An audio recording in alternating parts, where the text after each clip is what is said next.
petang ini Umi nak minta tuan-tuan dan puan-puan, semua saudara, semua apa kita kata ahli-ahli dalam kumpulan ni, walaupun kita tak ada kumpulan rasminya, tapi Umi rasa ini kumpulan kita lah. Ini keluarga kita lah. Mari semua ahli keluarga sembang petang, semak dalam diri, aku masih benar-benar cinta ataupun aku terpaksa. Aku terpaksa sayang suami kerana dia bagi makan, bagi minum dan sebagainya. Aku sayang isteri kerana aku ada anak-anak. Kalau aku tak sayang dia, maka anak-anak berjempera.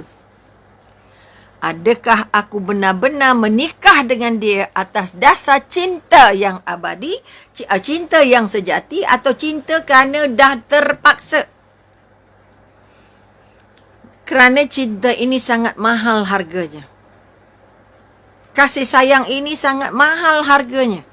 Sebab itu manusia paling baik, suami paling baik, lelaki paling baik. Ini pesan Rasulullah pasak-pasak dalam telinga. Lelaki paling baik di dunia ialah lelaki yang paling baik dengan isterinya.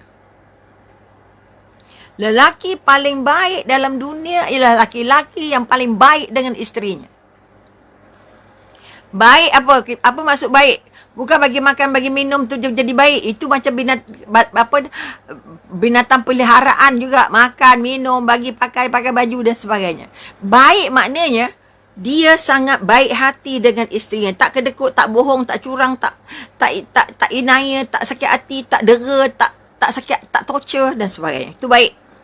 Bahasa yang digunanya, bahasanya lembut-lembut, bahasanya halus, bahasanya santun, tidak membunuh, tidak melukakan, memalukan, memilukan, merendahkan. Ya Allah, malah menghancurkan. Sentuhannya bukan sentuhan panglima perang. Sentuhannya sentuhan, ya Allah, ibu kucing pada anak kucing. Kalau kita kata yang nak cari contoh paling lembut. Okay? Kita tak pernah tengok kucing cakar anak dia tu. Okay? Walaupun anaknya manjat-manjat badan dia, okey je, tak ada masalah. Maka sekali lagi mari kita sama. Hari ini sudah terpapar bukti bahawa anak-anak bercakap dengan mak ayah sudah seperti bercakap dengan, ya Allah, bukan mak, bukan ayah dah. Kadang-kadang lebih kasar daripada bercakap dengan kawan-kawan. Dengan kawan-kawan, mereka respect. Okay, maka bila kita kata baik dengan ahli keluarga, baik kelakuannya, tindakannya, penampilannya, pergaulannya, adabnya, cara makannya, cara duduknya, cara bersembangnya, cara memanggilnya, cara melayannya, cara melihatnya, cara memberi perhatiannya, cara menghormati privasinya. Itu yang kita kata baik. Jangan ada ungkapan, alah kalau buat baik-baik pun esok dah naik kepala. Oh, naik kepala.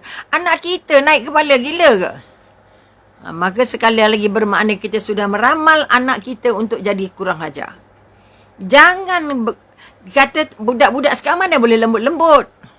Pada semua maha guru, semua guru-guru yang diberi amanah oleh Allah mendidik. Kalau anda tidak mendidik dengan lembut, ilmu yang dipakai oleh anak jadi perompak lanun. Ilmu tidak akan membimbing anak jadi santun, jadi baik, tapi ilmu membuat anak jadi sombong. Kalau berjaya dia jadi sombong, kalau kaya dia jadi kedekut dan tamak, kalau dia ada pangkat dia zalim. Kerana kita tidak pernah menyemai cinta kemanusiaan. Tidak pernah menyemai cinta kemanusiaan yang namanya ihsan itu ke hati anak murid kita. Sebab itu kalau anda tanya balik, kalau anda jadi guru, ada tak anak-anak murid yang kenang anda? Ada tak anak-anak murid yang kahwinkan anak jemput kita ni? Ada tak anak-anak kita, anak murid kita yang kalau kenuri besar ke, kenuri kecil ke, dia akan WhatsApp kat cikgu dia? Ada ke tak ada? Nama cikgu dia meniti di bibirnya. Kalau mereka berjumpa sesama mereka, mereka akan bercakap tentang kita. Kalau ini tidak ada di bibir anak-anak, bermakna sentuhan kita sebagai guru tidak memberi apa-apa kesan. Kecuali sijil. Sijil tak bawa mana-mana sayang. ilmu sahaja, tanpa adab, tanpa akhlak, tanpa karakter yang baik, tanpa santun yang baik, tanpa cinta yang ikhlas, tak mampu membangun tamadun. Hari ini anak kita mati-mati dapat markah banyak-banyak, tapi adabnya kosong. Akhlaknya koyak rabak, akidahnya hancur berkecai, Tuhannya hilang. Sebab itu kita katakan kita nak salahkan teknologi. Teknologi ni lah merosakkan bahasa. Siapa rosakkan bahasa kalau bukan kita? Komunikasi kita dengan keluarga. Tolong semak. Ini yang pertama yang Minit buat petang ni. Tolong semak komunikasi kita dengan anak-anak. Pertama, semak air muka kita ni. Bercakap tu bahagia ke tak bahagia? Cakap tu sengsara ke cakap sebagai tentera dalam kawat? Bercakap tu paksa ke, nak suruh orang hormat ke, nak suruh orang takut ke, nak suruh orang ikut dengan beradab. Sebab itu sekali lagi, keluarga tanpa komunikasi yang baik tidak akan jadi baik. Sebab itu hubungan komunikasi sangat penting. Komunikasi bukan sekadar bercakap. Komunikasi, cara kita melihat anak kita macam mana. Cara kita menegur anak kita macam mana. Cara kita mendengar luahan perasaan anak kita macam mana. Cara kita buat sentuhan pada anak kita macam mana. Itu semua bahasa-bahasa yang sangat mahal. Berapa orang kata-kata COVID tak boleh peluk anak? Tak. Ramai keluarga tak pernah peluk anaknya. Okay? Mana mungkin anak akan peluk jasad kita? Mana mungkin anak akan menangis tengok jasad kita terlantar? Mana mungkin anak akan rangkul kita kalau kita jatuh? Mana mungkin anak suap kita di atas riba mereka? Ramai anak tak boleh riba mak ayah dah. Apalagi nak suap mak ayah pakai straw je dong. Kerana apa? Mereka melakukan layanan itu bukan kerana cinta, bukan kerana kasih, bukan kerana sayang, tetapi kerana tanggungjawab. Bila kerana tanggungjawab, mereka lakukan tanpa rasa cinta. Sebab itu kadang-kadang layannya kasar, kadang-kadang tak kisah sangat, buat cincai bancai. Maka sekali lagi Umi angkat isu ini untuk kita bincangkan sekali lagi di petang besok, insya-Allah kalau panjang umur, bahawa kekuatan sebuah keluarga kalau tidak boleh berkomunikasi dengan rasa bahagia, dengan rasa penuh kasih sayang, keluarga itu hambar sehambar-hambarnya. Anak tak nak jumpa ayah, anak tak nak bersembang lagi dengan mak ayah, anak tak kisah, tak nak ditegur dia apa-apa oleh mak ayah. Apalagi rumahnya bilik asing-asing. Ya Allah, rumah hanya jadi restoran, tempat makan. Rumah hanya kedai dobi, basuh baju. Rumah hanya hotel untuk mandi, tukar baju, caw. Rumah hanya jadi pusat hiburan. Setiap bilik ada semua gadget-gadget hiburan. Dari TV 10-20 incinya sampailah kepada home theaternya, segala benda. Rumah jadi pusat hiburan, rumah jadi hotel, rumah jadi restoran, rumah jadi kedai dobi, rumah hanya jadi bukan lagi tempat menyemai cinta. Wahai ayah yang lambat-lambat balik, jangan rasa bahagia sangat. Saya nak balik lambat sikit supaya anak-anak dah tidur, saya tenteram. Salah. Anda akan kehilangan perhatian dan pasti hilang kasih sayang. Kalau Nabi kata baiti jannati, ya Allah, kalau kita kata hari ini kita semua mengimpikan nak rumah besar. Kalau dapat yang kecil sambung, renovate sampai tak tahu hal. Tak tahu rupa dah rumah kita, macam mana kembang ke tepi, kembang ke tengah. Nak rumah besar, tetapi hatinya kecil, perasaannya kecil, jiwanya kecil. Sebab itu masuk balik rumah tak pernah mukanya ketawa ria ceria, tak ada. Tengok muka mak ayah balik, nampak muka anak je, kenapa tak mandi? Kenapa ni? Kenapa itu? Kenapa? Tengok saja mak-mak yang ambil anak ke sekolah. Okay, saya dah lama tak ambil anak-anak sekolah. Okay. Kemarin saya meneman anak saya untuk ambil cucu saya. Cucu yang ke-10. Pergi sekolah dan berderet kereta.